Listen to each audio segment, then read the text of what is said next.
말씀 위해서 기도하겠습니다.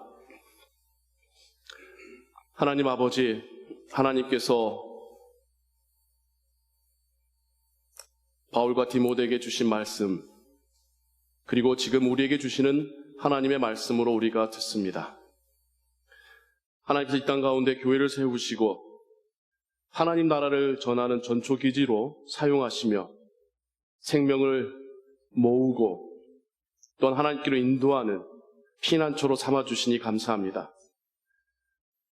우리의 교회가 이 세상과 이 시대 가운데 하나님께서 주신 그 거룩한 사명을 잘 감당하는 교회 되게 하시고 또 우리 믿음의 공동체 안에서 계속해서 믿음의 성장이 나타나고 하나님의 신실한 일꾼으로 세워지는 일들이 그 기쁜 열매들이 맺혀지게 하여 주옵소서. 주시는 말씀, 우리 모두에게 주시는 하나님의 말씀으로 믿고 들을 때에 성령께서 우리 마음 가운데서 그 말씀을 깨닫게 하시고 그 말씀에 순종할 수 있도록 반응할 수 있도록 도우실 줄을 믿습니다. 예수 그리스도의 이름으로 기도하옵나이다. 아멘. 지난 시간에는 교회의 직분 중 장로 직분에 대하여서 다 나눌 수는 없었습니다만 정말 여러분들에게 전해드리고 싶은 중요한 한 가지를 말씀을 드렸었습니다. 장로의 직분을 한 단어로 축약해서 말하자면 어떤 거였다라고 여러분 들으셨나요? 네, 그렇죠. 예. 영적인 돌봄, 그걸 뭘로 하는 거라고요? 만남, 신방, 상담. 오늘은 이어서 우리가 흔히 알고 있는 안수 집사, 혹은 줄여서 안수라는 말은요, 실제로 그런 분이 있었어요. 안수 집사가 되면 내가 이제 안수할 수 있는 사람이 된 거야. 그래서 안수할 수 있는 집사라고 해서 안수 집사야. 실제로 있었어요. 그게 아니라요. 안수 받아서 세워졌기 때문에 안수 집사라고 부르는 건데, 그러니까 안수라는 말은 굳이 오해의 요소가 있고 성경에는 그냥 집사라고 하기 때문에 그냥 집사라고 하면 됩니다. 한국 교회는 설의 집사, 명예 집사, 은퇴 집사, 하여간 여러 종류 집사님들이 계시다 보니까 구분하려고 현직에 계시는 안수받아서 세워진 장립된 집사님이라는 의미에서 안수 집사라고 부르지만 성경은 그냥 장로, 집사 두 개의 직분으로 말하고 있습니다. 여러분들은 이 집사의 직을 어떻게 이해하고 계시나요? 목사님, 목회자, 장로님, 집사님 있습니다. 누가 더 높습니까? 제가 웃으면서 질문하니까, 저는 함정 있는 질문이라는 걸 아시겠죠? 근데 저희 한국교회에서 잘할 때는요, 그 차등이 있더라고요, 교회 안에서 보면. 그리고 안수 집사는 장로님이 되기 위한 또 과정으로서의 디딤돌이더라고요. 또 그거 하려면 남성교회에서 회장을 맡아야지 그 다음에 뭐 안수 집사하고 그 다음에 장로하는 단계가 있더라고요. 그런 시스템 자체가 이제 오해를 만들어내는 거죠. 또 하나의 오해 중에 하나는 장로님들이 결정하고 안수 집사님들이 실행한다라고 하는 그런 생각을 가진 교회도 봤습니다. 그러니까 결정은 몇 분의 장로님이 다 내려요. 그리고는 안수 집사회에 결정사항을 전달을 해줍니다. 이제 이렇게 하라는 거죠. 그러니까 안수 집사님들이 불만이 얼마나 많은지 몰라요. 자기들 생각할 때는 현실을 모른 채 하는 이야기들도 있고, 그리고 막 결정해놓고서 어거지로 이렇게 실행하라고 상명하달식으로 올 때도 있고, 그래서 내가 정말 이러느니 내가 장로 되어야겠다라고 생각하시는 분도 있었던 것 같아요. 그러면 집사님의 하실 주된 역할은 뭘까요? 헌금 거둬들여서 개수하는 거요? 교회 보일러 고장나면 보일러 고치는 거, 지붕에 눈 많이 쌓이면 올라가서 눈 털어내는 거. 여러분들은 집사의 직분을 하셔야 될 역할을 무엇으로 생각하십니까? 물론 교회를 섬기는 일들 중에, 정말 돌보는 일들 중에 그렇게 돌보실 수도 있겠지만, 하나님께서 성경을 통하여 집사직 보내주신 거룩한 사역에 대해서 알지 못한 채 주변부의 사역만을 하다가 임기를 마치거나 아니면 임기를 마치기 전에 참 이거 내가 뭐 하는 거지? 집사직을 맡은 것에 대해서 회의를 느끼거나 어떠한 기쁨도 느끼지 못하고 이 직분을 통해서 하나님 주시는 그 축복을 누리지도 못하고 아니면 현실에 적응하면서 이것을 마치 체계와 계급처럼 아니면 그냥 나에게 맡겨진 이 일만 내가 기계처럼 잘하면 돼. 내가 약속한 이 기간만 난 채우면 돼. 라면서 직분을 맡게 되는 경우들이 왕왕 종종 발생하게 되지요. 그리고 빈번하게 발생하고요. 그렇게 직분을 받았기 때문에 다시 직분을 요청할 때에는 별로 하고 싶지가 않죠. 해봤더니 뭐 성경에는 직분 받아서 일하면 좋다던데 나는 해봤는데 별로 좋은 걸 모르겠는데 해봤더니 교인분들이 무슨 웨이터 부르듯이 뭐 고장나거나 돌아오면 본인이 하면 될 것을 불러다가 하라고 시키는 그런 걸 경험하고 나면 내가 이걸 왜 해야지? 교회에 뭐 힘든 일이 있으면 당연히 누구 집사님 이거 해 라고 시키는 교인들을 경험하면서 내가 뭐 굳이 직분을 받아서 이걸 해야 되지? 직분 없이도 교회 다니는데 아무 문제 없는데 직분 안 받아도 하늘나라 가는데 아무 문제 없는데 내가 왜 이걸 해야 돼?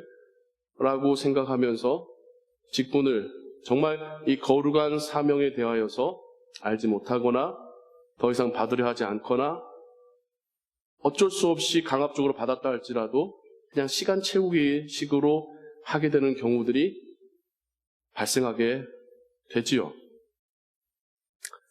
어디서부터 단추가 잘못 끼어진 걸까요? 왜 우리가 혹은 오늘날의 교회들에게서 이런 모습이 발생하는 걸까요?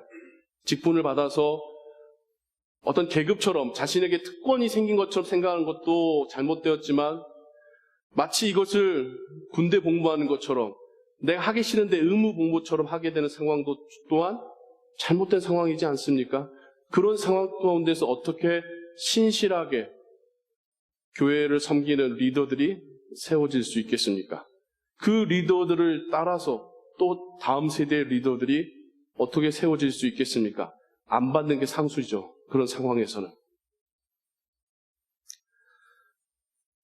또 직분에 대해서 제가 전에 경험했던 겁니다. 아주 재밌는 경험을 한 적이 있어요. 여러분들 중에 그렇게 생각하시는 분이 없을진데 이 과정이라는 게요. 직분자를 세우기 위해서 이게 몇 달에 걸쳐서 투명하고 페어하게 진행을 해갑니다. 거기에 목회자의 역할은 목회자의 어떤 세상에 말하는 입김이라는 거는 별로 없어요. 제가 뽑는 게 아니라 그렇게 직분 맡으신 분들이 뽑아요. 저는 그 회의를 주재하는 것뿐이에요. 누군가가 중립적으로 회의를 진행을 해야지 공평한 결과가 나오니까요.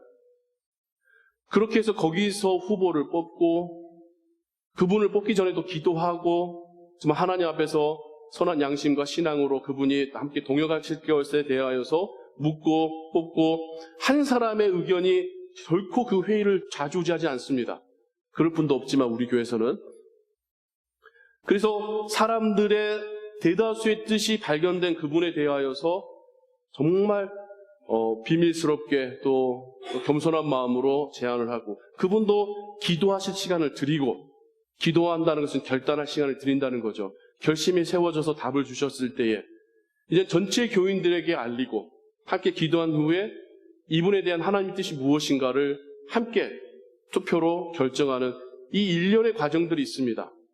그때마저도 투표하거나 개표하거나 발표하는 것에 있어서 최대한 투명하고 페어하게 하려고 그걸 유지하는 게 사회를 보는 목회자들의 역할이겠죠. 근데 한 번은 이 마지막 투표 전날에 어떤 분이 찾아와가지고 할 말이 있다는 거예요. 그리고 하는 말이 제가 이제 마음을 바꿔먹었습니다. 제가 안수 집사 한번 열심히 한번 해보겠습니다. 근데 이분이 후보 추천이 되냐? 아니에요. 후보에 들어가지도 않은 분인데 그냥 개인적으로 저한테 와가지고 제가 안수 집사 열심히 한번 하겠습니다. 전 내일 이제 세워주세요. 네? 정말 제가 들으니까 네? 그걸 왜 저한테 말씀하시고 왜 지금 이 시간에 말씀하시죠? 그래서 교회 법이라는 게 있잖아요. 내규라는 거. 그걸 설명해 드렸더니 얼마나 실망을 하시던지 한 3-4달을 저를 괴롭히더라고요. 실망이 얼마나 컸었던지. 근데 저는 어쩔 수 없어요. 저를 아무리 괴롭힐지라도 제가 할 수 있는 게 아니니까. 절차대로 해야 되는 거니까요.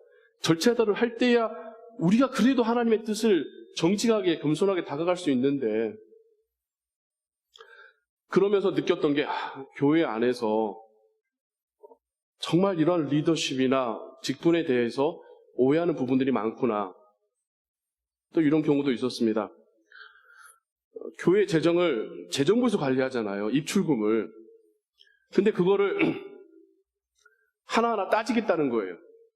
어떤 분이. 계속해서 들어보니까 이거 목회자한테 돈이 더 나갔죠. 그러니까 그분은 교회 돈을 목사가 마음껏 가져다 쓸 수 있는 걸로 이해한 거예요. 그때 제가 그 국가에서 주는 그 학자금 융자를 받아서 공부를 하고 있을 때였거든요. 이거 공부하려면 분명히 교회 돈 갖다 썼다는 거죠. 그래서 장부 열라는 거예요. 그렇더니, 그러니까 거기 다른 분들 다 어이가 없는 거죠.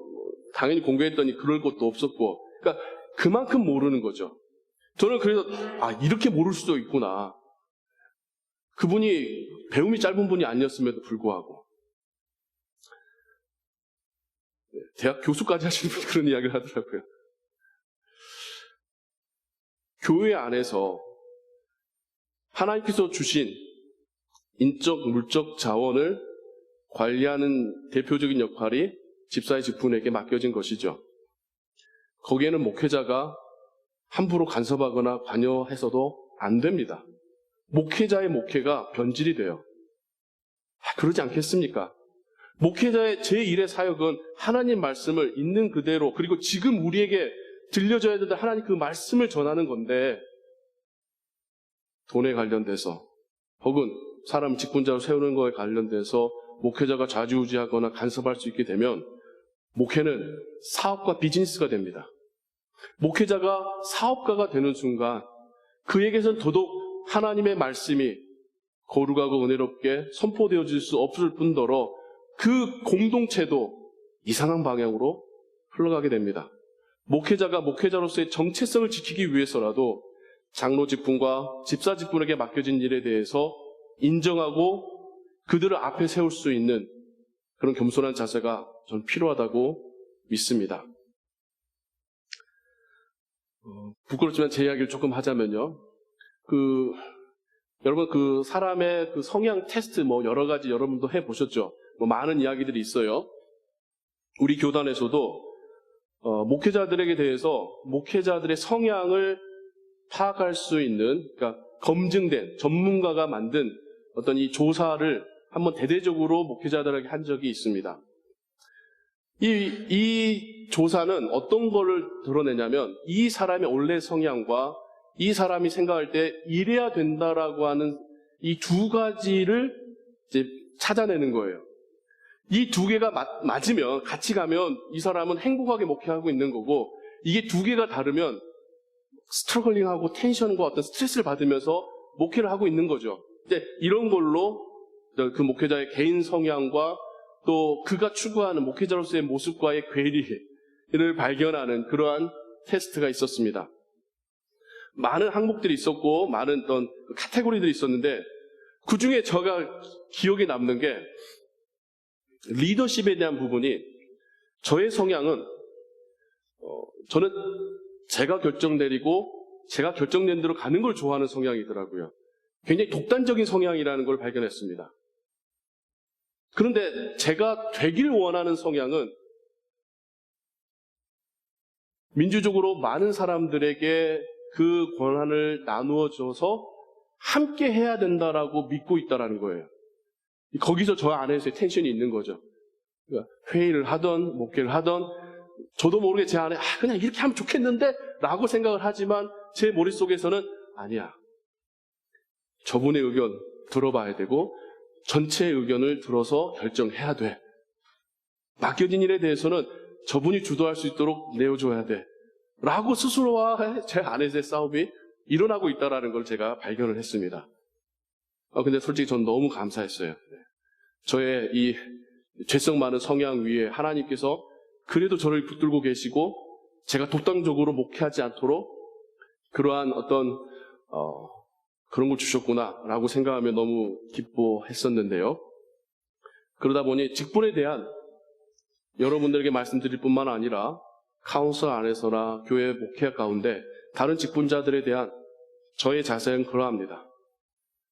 어느 누가 더 높거나 저 주도해야 되는 것이 아니라 함께 하나님의 교회를 섬기는 일에 팀으로 불림받았고 또 각자에게 하나님께서 더 주되게 주신 소명과 재능이 있고 그런 부분에 있어서는 그의 역할을 앞으로 내세울 수 있는 그러한 서로와의 상호 협력이 필요하다는 것. 그래서 회의할 때에 어떤 행정적인 부분에 있어서 집사님들이 혹은 그 담당 부서에서 하시는 이야기가 있으면 제가 웬만해서 토를 달지 않습니다. 그럼 그렇게 하시죠. 때로는 제가 어떤 의견을 말했는데 집사님이 그걸 딱 제지시키시며 자기 의견을 말씀하실 때 그럼 그렇게 하시죠. 근데 지나서 보면요, 그게 더 맞을 때가 훨씬 많았습니다. 확실히 관리면 관리, 재정이면 재정, 혹은 각각의 부서에 대해서 맡으신 분들이 하나님께서 주시는 지혜와 또 본인이 그 영역에서나 혹은 사회생활을 하시면서 갖게 되신 어떤 노하우나 지혜가 단지 하나님 말씀 연구하고 전하는 목회자보다 더 뛰어나다는 것을 확실히 발견했습니다. 그러면서 이게 함께 일한다는 거구나. 당연히 그분들도 제가 말씀에 대한 사역에 있어서는 저의 의견을 청취하시고 또 제가 이 말씀 사역할 수 있도록 지지하시고 도와주시는 서로가 서로를 리스펙트하고 또 서로를 어떤 그 담당 사역 앞에서 더 앞에 내세워 드릴 수 있는 그런 팀워크가 지금 우리 교회 가운데 일어나고 있습니다. 제가 지난 시간에 장로 직분에 대한 우리 교단의 핸드북에 대해서 압축적으로 설명을 드렸었죠. 안수 집사에 대한 핸드북도 있습니다. 적지 않은 두께의 그 책을 쭉 읽어가면서 다시 한번 제가 은혜를 받았어요. 역시 우리 교단 처음 보는 것도 아닌데 다시 한번 읽어보는데 새롭게 저한테 다가오면서 이 직분에 대해서 정말 이렇게 성경적인 입장을 가지고 있구나. 정말 제가 우리 교단에 대해서 다시 한번 프라우드하게 여겼고 또 여러분들에게도 이것을 함축적으로 제가 정리해서 나눠드리면서 같은 생각을 가지고 우리 안에서 이 직분이 주신 이 거룩한 사명에 대해서 함께 깨달아가기를 원합니다. 장로 직분에 대해서 영적인 돌봄이다. 그 방법에 있어서 만남과 상담과 신방이다라고 말씀을 드렸어요. 집사의 직분에 대해서 우리 교단은 어떻게 정의할까요? 아무 단어나 생각나신다면 말씀해 보실래요? 우리 교단은 집사의 직분을 어떻게 정의할까요?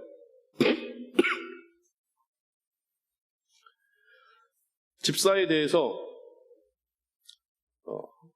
임직을 할 때에 예문이 있습니다. 우리 교단에서 만든 예문인데 제가 너무 좋아서 여러분들에게 읽어드리려고 가져왔어요. 영어를 한글로 번역하다 보니까 조금 어색한 부분이 있지만 그냥 그 뉘앙스를 살렸기 때문에 그냥 제가 읽겠습니다.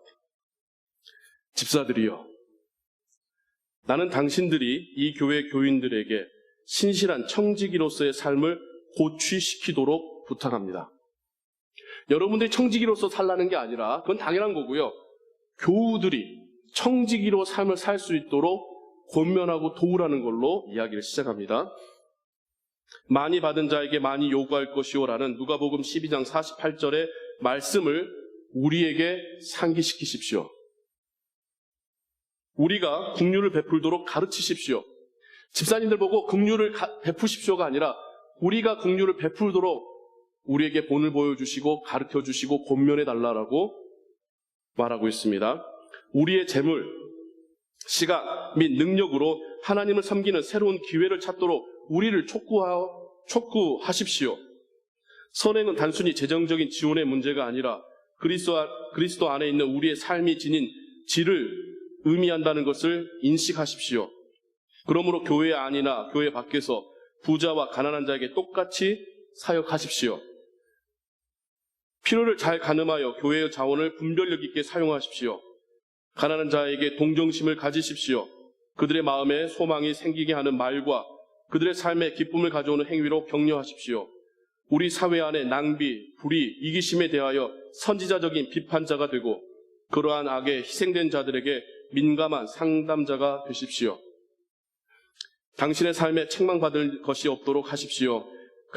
예수 그리스도의 본과 같이 사십시오. 다른 사람들의 유익을 구하십시오. 우리는 흔히 집사님들을 임직하면서 교회 더 잘 섬길 것을, 구제 더 많이 할 것을, 선교지 한 번 더 갔다 올 것을 기대하거나 요구하기 쉬운데 우리 교단에서 집사님들을 세우면서 그분들에게 부탁하기를 우리가 청지기로서 살 수 있도록 도와주십시오. 우리가 하나님 나라를 위해 살 수 있도록 도와주십시오. 교회 안과 밖에 구제가 필요한 곳에 우리를 이끌어서 나아가 주십시오. 가난한 자, 부유한 자, 그것에 휘둘리지 마시고 공평하게 사역해 주십시오. 하나님께서 우리 공동체에게 주신 자원들이 하나님 나라를 위해서 잘 사용되도록 일해 주십시오. 무엇보다도 동정심을 가지고 가난한 자를 도와주십시오. 예수님의 본을 받아 살아가 주십시오. 이게 집사님들을 세우면서 집례자인 목회자뿐만 아니라 모든 교회가 그분들에게 드리는 권면이고 부탁입니다. 그 핸드북을 보면요, 교회 안에 재정적으로 힘든 분들, 재정적으로 힘든 분들이 그냥 단순한 이유가 있는 게 아니에요. 심리적으로 어떤 문제를 겪었거나 아니면 어떤 재능이 있는데도 불구하고 한 직장에서 오래 일하지 못한다던가 아니면 그 가정의 문제로 인해서 수입과 지출이 잘 매치되게끔 하지 못하고 있다던가 여러 가지 상황들이 있잖아요. 아니면 몰라가지고도 일을 못하고 있다던가 당장 먹을 거리가 없고 혹은 전기 수도가 끊긴 그런 교우들이 교회의 도움을 요청할 때에 뭐라고 말하냐면요, 그들이 교회에 도움을 요청할 때는 마지막 수단으로 도움을 요청하는 것입니다. 이미 가족들과 친구들에게 도움을 다 요청해보고 더 이상 도움받을 곳이 없어서 교회에 도움을 요청하고 있는 것입니다. 도움을 주게 될 때에 그들의 상황에 대해서 정죄하거나 판단하거나 비판하지 마십시오. 물론 그들의 상황이 당연히 그렇게 될 수 있다라고 인정할 수 있는 것도 아니지만 지금 그들에게 필요한 것은 그리스도의 사랑입니다. 복잡한 그 상황에서 벗어나기 위해서는 장기간 계속해서 그들과 함께 그 길을 걸어가면서 끊임없이 도움을 주고 끊임없이 함께 기도해주고 끊임없이 그들을 격려해 줄 때에 그 수렁에서 나올 수 있습니다. 그리고 그 일은 그리스도께서 하기 원하시는 일이고 우리를 통해서 하시려고 하는 일입니다. 교회 아래서라, 심지어 교회 밖에서 그러한 자를 구제하는 것, 그리스도인이 해야 될 하나님께로부터 받은 거룩한 사명입니다. 제가 핸드북을 통해서 읽은 것이 바로 그거예요. 직분을 받았는데 사람이 아닌 맨 숫자나 건물이나 잔디만 가지고 사역을 하다가 마치면 남는 게 별로 없겠죠. 집사의 직분도 사람을 섬기더라는 것이죠. 장로의 직분이 영적인 돌봄이라고 한다면 집사의 직분은 실제적인 돌봄, 그것이 그들을 통해서 교회와 교회 밖으로 나아가게끔 하는 하나님께서 세우신 직분이라는 겁니다. 이미 사도행전에서도 교회 안에 구제 사역에 있어서 헬라파 과부들과 히브리파 과부들 사이에서의 오해와 분쟁이 생겼을 때에 이것을 돌보도록 문제 해결에 나아가서 그 사람들을 돌보도록 세워진 것이 집사 직분이지 않습니까? 그래서 우리 교단의 안수집사 핸드북에는 집사님들이 혼자가 아니라 집사회를 통해서 어떤 이런 이슈가 찾아왔을 때, 요청이 찾아왔을 때에 함께 기도하고 함께 지혜를 나누고 그 안에서 역할을 나누어서 어떻게 도울 것인지 그런 실제적인 이야기들이, 케이스들이 적혀져 있는 것을 보았습니다. 참 그걸 읽으면서요, 이렇게 사람 돕는 사역을 하다가 하나님께서 그 사역을 통해서 일하신 걸 경험하고 하나님께서 그 사람들의 마음을 바꾸시며 그 삶을 바꾸시는 것을 경험한다면 이분이 이 임기를 마칠 때쯤에는 어떻게 변해 있을까? 하나님은 정말 살아계시는구나. 하나님은 하나님을 위해서 일하는 사람을 통하여서 그 능력을 나타내시는구나. 그리고 본인도 그 임기를 통하여, 그 직분을 통하여 하나님께서 주시는 그 축복을, 더 믿음이 굳건해져가는 그 은혜들을 경험하게 되지 않겠습니까? 그러한 집사님이 앞에 있을 때에 다른 이들도 그 직분에 대하여서 얼마나 거룩하게 느끼며 또 함께 하나님께서 그러한 사역의 기회를 주실 때에 정말 거룩하고 겸손한 마음으로 받게 되지 않겠습니까? 핸드북에 또 제 눈길을 끄는 것 중에 하나가요, 직분을 세워놨으면 그냥 알아서 임기 동안 이거 하세요라고 하지 말라는 거예요. 먼저 했었던 직분자가 멘토가 되어서 그분이, 새로 세워진 분이 충분히 자기 역할 감당할 때까지 함께 도와서 가라는 겁니다. 참 제가 읽으면서 많이 느꼈습니다. 우리야 그러잖아요. 임직식 하고 나면 끝이잖아요. 그 다음에 그 사람 돌봐줍니까?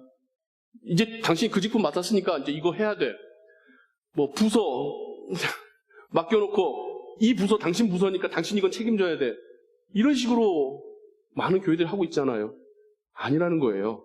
직분을 받은 사람이 이제 시작하는 거기 때문에 여전히 그도 겪을 어려움과 혼란과 힘든 상황들이 있지 않겠습니까? 그가 온전히 설 수 있을 때까지 동료 직분자들이 팀이 돼서 같이 끌어주는 그런 시스템에 대하여서 또한 이야기하고 있습니다. 우리 교회 안에서 장로 직분자, 집사 직분자가 그렇듯 건강하게 세워져 갈 그 모습을 상상하고 꿈꾸게 됩니다. 그러할 때에 정말 우리 안에서 얼마나 파워풀한 하나님의 사역들이 나타나게 될지, 우리가 모여서 함께 예배하고 사역할 때에 우리가 얼마나 더 하나님께서 우리와 함께 하심에 대하여 기뻐하고 찬양하고 나누게 될지, 우리 개개인의 그 삶의 모습과 신앙의 모습이 어떻게 더 이렇게 성장하게 더하게 될지 그런 기대감이 있습니다. 직분은 복된 자리입니다. 책임도 주어지지만 그걸 감당할 수 있도록 하나님께서 힘과 지혜 주시기 때문에, 동역자를 주시기 때문에 우리의 영적인 역량이 커져가는 훈련의 기회입니다. 그에게도 복된 기회일 뿐만 아니라 그렇게 리더를 세워가고 후원하고 그와 함께 살아가는 우리 교회 모두에게 복된 기회입니다. 우리 안에서 계속해서 일꾼들이 세워지고 정말 그들이 성경적으로 자신에게 맡겨진 일들을 잘 감당해 갈 때에 하나님께서 함께 하시며 그 함께 하심이 분명하게 드러나는 우리 교회 되기를 주님의 이름으로 축원합니다. 기도하겠습니다. 하나님, 우리 아버지, 하나님이 우리를 믿음의 공동체로, 제자 공동체로 만드셨고 모으셨습니다. 또한 우리 가운데 하나님 나라를 위하여 또 교회 공동체를 위하여 섬기도록 다양한 달란트와 직분을 주셨음에 감사합니다. 이러한 직분자들이 함께 서로를 겸손함으로 섬기고 존중하면서 팀을 이루고, 이 리더들에 대하여서 교우들은 또한 존중하며 그들의 지도를 따르고 함께 기도할 때에 이 세상 가운데 건강한 등대와 같은 교회 될 줄을 믿습니다. 어두운 바다에 빛을 비추는 등대처럼 세상에 빛을 비출 수 있는 교회 될 줄로 믿습니다. 이런 교회인 것이 너무 감사하고 함께 신앙이 자라가는 그런 교회 될 줄을 믿습니다. 하나님, 그런 교회로 우리를 축복하시고 우리가 이렇듯 건강한 비전을 향하여서 함께 한 걸음씩 나아가게 하여 주옵소서. 성령 하나님이 우리를 양육하시고 인도하여 주옵소서. 예수 그리스도의 이름으로 기도하옵나이다. 아멘.